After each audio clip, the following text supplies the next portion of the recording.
روم اطالوی حکام بحیرہ روم میں اپنے چھوٹے سے جزیرے لامپیڈوسا سے ہزاروں افراد کو دیگر مقامات پر منتقل کرنے کی کوشش کر رہے ہیں۔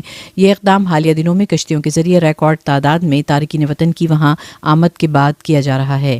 اطالوی ریڈ کراس کے ڈائریکٹر نے کہا ہے کہ جمعے کی صبح تقریباً 700 افراد کو کشتیوں اور پولیس کے جہازوں کے ذریعے سسلی اور اٹلی کی مرکزی سرزمین تک پہنچانے کے لیے روانہ کیا گیا، جبکہ مزید 2500 افراد کو منتقل کرنے کی توقع ظاہر کی گئی تھی۔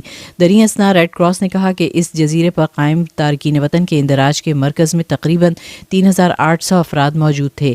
مہاجرین سے متعلق اقوام متحدہ کی ایجنسی نے اٹلی کی حکومت پر زور دیا ہے کہ وہ تارکین وطن کو وہاں سے منتقل کرنے کے آپریشن میں تیزی لائے۔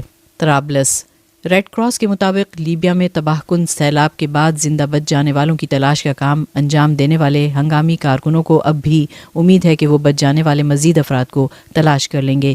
لیبیا میں کئی دہائیوں کے اس تباہ کن سیلاب میں اب تک ہلاک ہونے والوں کی تعداد ہزاروں میں بتائی جا رہی ہے، جبکہ 10,000 سے زیادہ اب بھی لاپتہ ہیں۔ گزشتہ اختتام ہفتہ پر موسلادھار بارش نے طوفانی صورتحال پیدا کر دی، جس کے نتیجے میں پورے اضلاع بہہ گئے اور ڈیم ٹوٹ گئے۔ زیادہ تر نقصان شمال مشرقی شہر درنا اور اس کے ارد گرد کے علاقوں کو پہنچا۔ غوطہ خور تلاش کا کام سمندروں میں بھی انجام دے رہے ہیں۔ برسلز یورپی یونین نے بچوں کے ڈیٹا کی خلاف ورزی پر ٹک ٹاک پر 345 ملین یورو تقریباً $370 ملین کا جرمانہ عائد کر دیا۔ یہ چینی سوشل میڈیا پلیٹ فارم کو یورپ کے ڈیٹا پرائیویسی کے قوانین کی خلاف ورزی کرنے پر سزا دینے کا پہلا موقع ہے۔ جرمانہ آئرلینڈ کے ڈیٹا پروٹیکشن کمیشن کی جانب سے 2020 کی خلاف ورزیوں کی تحقیقات کے بعد لگایا گیا۔ نوعمر صارفین کی طرف سے ٹک ٹاک کے سائن اپ کے عمل کے اس جائزے سے پتہ چلا کہ ان کے اکاؤنٹس کو بطور ڈیفالٹ پبلک رکھا گیا، جس سے کوئی بھی ان کی ویڈیوز دیکھ سکتا تھا اور ان پر تبصرے کر سکتا تھا۔ اسی طرح 13 سال سے کم عمر کے بچے بھی اس پلیٹ فارم پر اکاؤنٹ بنا سکتے تھے، حالانکہ اس کی اجازت نہیں تھی۔ ٹک ٹاک نے اس فیصلے اور جرمانے سے اتفاق نہ کرتے ہوئے اعلان کیا کہ وہ اس سلسلے میں آئندہ کی حکمت عملی کا جائزہ لے رہا ہے۔ واشنگٹن پاکستان اور متحدہ عرب امارات میں تعینات رہنے والے سابق امریکی سفیر رچرڈ آلسن کو وفاقی اخلاقیات کے قوانین کی خلاف ورزی پر 3 سال پروبیشن کی سزا سنا دی گئی۔ 63 سالہ آلسن پر بطور سفیر اپنے ذاتی فائدے کے لیے سرکاری عہدے کا غلط استعمال کرنے کے الزامات ثابت ہونے پر 3 سال پروبیشن کی سزا کے ساتھ ساتھ $93,400 کا جرمانہ بھی عائد کیا گیا۔ رچرڈ آلسن نے 2012 سے 2015 تک پاکستان میں امریکی سفیر کی حیثیت سے خدمات انجام دی تھیں۔ انہوں نے گزشتہ سال جون میں غلط بیان دیتے ہوئے غیر ملکی حکومت کے لیے لابنگ کرنے سے متعلق قوانین کی خلاف ورزی کا اعتراف کر لیا تھا۔ میڈرڈ اسپین کی فٹ بال فیڈریشن کے سابق سربراہ لوئس روبیالس نے ایک عدالتی سماعت کے دوران خود پر لگے جنسی ہراسانی اور جبر کے الزامات کی تردید کی ہے۔ روبیالس پر گزشتہ ماہ ویمنز ورلڈ کپ کے فائنل کے بعد قومی کھلاڑی جینی ہرموسو کی اجازت کے بغیر ان کے لبوں کا بوسہ لینے کا الزام عائد ہے۔ دریں اثنا ریاستی استغاثہ نے روبیالس کی نقل و حرکت محدود کرنے کی درخواست کی اور مطالبہ کیا کہ روبیالس کی ہر 15 دن بعد عدالتی جانچ کی جائے تاکہ اس بات کو یقینی بنایا جا سکے کہ وہ ملک سے فرار نہ ہو جائیں۔ تاہم اس کا انحصار جج پر ہوگا کہ وہ کیس کو ٹرائل کے لیے بھیجتا ہے یا نہیں۔ اگر لوئس روبیالس جنسی ہراسانی کے الزام میں قصوروار پائے گئے تو انہیں 1 سال سے 4 سال کے درمیان قید کی سزا سنائی جا سکتی۔ سابق وزیر اعظم اور پاکستان مسلم لیگ نون کے قائد نواز شریف کی وطن واپسی کے حوالے سے لندن میں پارٹی کے بڑوں کی اہم بیٹھک۔ تفصیلات کے مطابق لندن میں پاکستان مسلم لیگ نون کی لیگل ٹیم کی بڑی بیٹھک ہوئی، جس میں نواز شریف، سابق وزیر اعظم شہباز شریف، سابق وزیر خزانہ اسحاق ڈار، سابق وزیر قانون اعظم نذیر تارڑ اور عطا تارڑ سمیت کئی رہنماؤں نے شرکت کی۔ میٹنگ میں نواز شریف کی وطن واپسی کے حوالے سے مشاورت اور مختلف قانونی پہلوؤں کا جائزہ لیا جا رہا ہے۔ Chairman P T I Imran Khan نے سائفر کیس میں ضمانت کے لیے اسلام آباد ہائی کورٹ میں درخواست ضمانت دائر کر دی، جسے سماعت کے لیے مقرر کر دیا گیا۔ انہوں نے درخواست میں کہا کہ استغاثہ نے بدنیتی پر مبنی مقدمہ درج کیا اور مجھے بدنیتی سے اس من گھڑت مقدمے میں نامزد کیا۔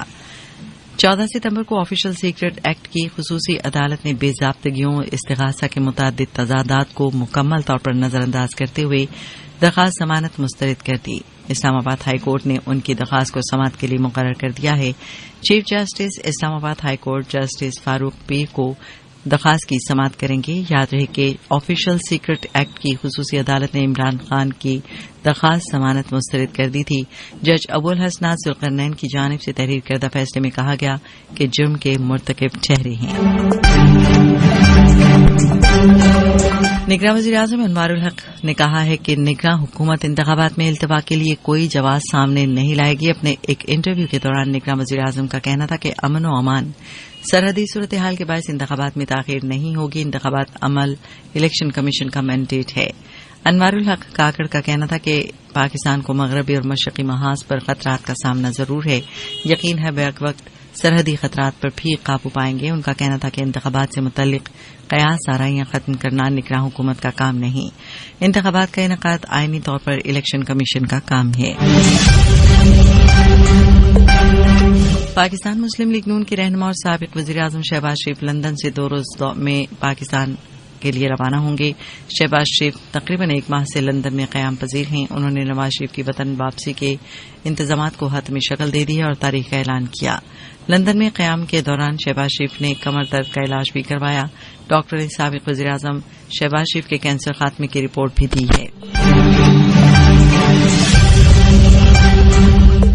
سابق قائد حزب اختلاف قومی اسمبلی راجہ ریاض نے کہا ہے کہ آئندہ چند دنوں میں اہم فیصلے ہوں گے. میں نے عام انتخابات کے لیے 15 فروری کی تاریخ دی ہے. الیکشن اس سے ہفتہ پہلے یا بعد میں ہوں گے. راجہ ریاض لندن میں سابق وزیر اعظم نواز شریف سے ملاقات کے لیے پہنچے. میڈیا سے گفتگو میں راجہ ریاض نے کہا کہ نواز شریف سے ملاقات میں سیاسی امور پر گفتگو ہوگی. آج الیکشن اور سابق وزیر اعظم کی وطن واپسی پر بھی بات چیت کا استقبال ہوگا. بات چیت کا موضوع ہوگی. راجہ ریاض نے یہ بھی کہا کہ نواز شریف کا زبردست استقبال ہوگا. ان کا اپنا ووٹ بینک ہے. مسلم لیگ پرانی جماعت ہے. اس کے فالوورز گہرائی تک ہیں. ان کا کہنا تھا کہ نون لیگ کو انتخابات سے بھاگنا ہوتا تو نواز شریف وطن واپس نہ آ رہے ہوتے. قومی اسمبلی میں سابق قائد حزب اختلاف راجہ ریاض احمد نے پاکستان مسلم لیگ نون میں شمولیت اختیار کر لی ہے.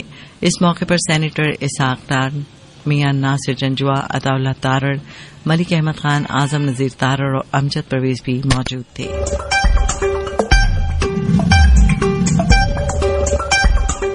چین اور روس نے ہائپرسونک میزائلوں کی دوڑ میں امریکہ کو بھی پیچھے چھوڑ دیا ہے. امریکی اخبار کی رپورٹ کے مطابق آواز کی رفتار سے 20 گنا زیادہ تیز سفر کرنے والے میزائلوں کی دوڑ میں اب امریکہ اپنے حریفوں سے پیچھے رہ گیا ہے. چین اور روس جیسی طاقتوں کے پاس ہائپرسونک میزائل دنیا میں اسٹریٹجک توازن کے لیے خطرہ ہو سکتے ہیں. اس لیے ہائپرسونک میزائل امریکی دفاعی سسٹم کی برتری کے لیے چیلنج ہے. ہائپرسونک میزائل کا ریڈار اور سیٹلائٹ سے پتہ لگانا مشکل ہے اور میزائل شکن ہتھیار بھی اسے نشانہ نہیں بنا سکتے. رپورٹ میں یہ بھی کہا گیا ہے کہ بحیرہ جنوبی چین میں چینی ہائپرسونک میزائل امریکی فوجی بیڑے کے دفاع کو ناکام بنا سکتے ہیں. رپورٹ میں مزید کہا گیا ہے کہ امریکہ کا رواں سال طویل فاصلے تک مار کرنے والے ہائپرسونک ہتھیاروں کی تیاری کا معاملہ متعدد ٹیسٹ فلائٹس کی ناکامی کے بعد کٹائی میں پڑتا نظر آ رہا ہے.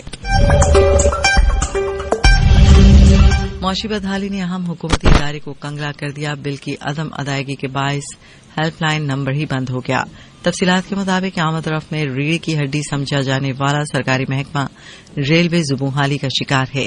بل کی عدم ادائیگی کے باعث ٹرینوں کی آمد و رفت کے متعلق معلومات فراہم کرنے کے لیے قائم کی گئی انکوائری نمبر 117 بل کی عدم ادائیگی کے باعث 22 روز سے بند پڑا ہے، جس کی وجہ سے مسافروں کو شدید دشواری کا سامنا کرنا پڑ رہا ہے. لاہور ریلوے اسٹیشن پر مسافروں کی سہولت اور انہیں ٹرینوں کی آمد و رفت کے متعلق معلومات فراہم کرنے کے لیے انکوائری 117 قائم کی گئی تھی. ریلوے حکام کی جانب سے فون بل کی عدم ادائیگی پر پی ٹی سی ایل حکام نے نادہندہ ہونے پر انکوائری 117 کا نمبر بند کر دیا ہے اور کئی ہفتے گزر جانے کے باوجود ابھی تک بل ادا نہیں کیا جا سکا. افغانستان میں بین الاقوامی این جی اوز کے 18 ارکان کو اپنے مذہب کا پرچار کرنے کے الزام میں گرفتار کر لیا گیا. گرفتار ارکان میں امریکی خاتون بھی شامل ہے. غیر ملکی خبری ایجنسی کے مطابق این جی اوز کارکنوں کو صوبے غور سے گرفتار کر کے کابل لے جایا گیا ہے. بین الاقوامی معاونت مشن آئی اے ایم نے افغان صوبے غور میں ارکان کی گرفتاری کی تصدیق کر دی ہے. آئی اے ایم کا کہنا ہے کہ عملے کے ارکان کو حراست میں لینے کی وجہ سے بھی آگاہ نہیں کیا گیا. عملے کی حفاظت جلد رہائی یقینی بنانے کے لیے ہر ممکن کوشش کی جا رہی ہے. ترجمان صوبائی حکومت کا کہنا ہے کہ سیکورٹی فورسز NGOs کی کچھ عرصے سے نگرانی کر رہی تھی. ترجمان کے مطابق دستاویزات آڈیو سے لوگوں کو دوسرے مذہب میں شمولیت کی دعوت کے شواہد ملے ہیں.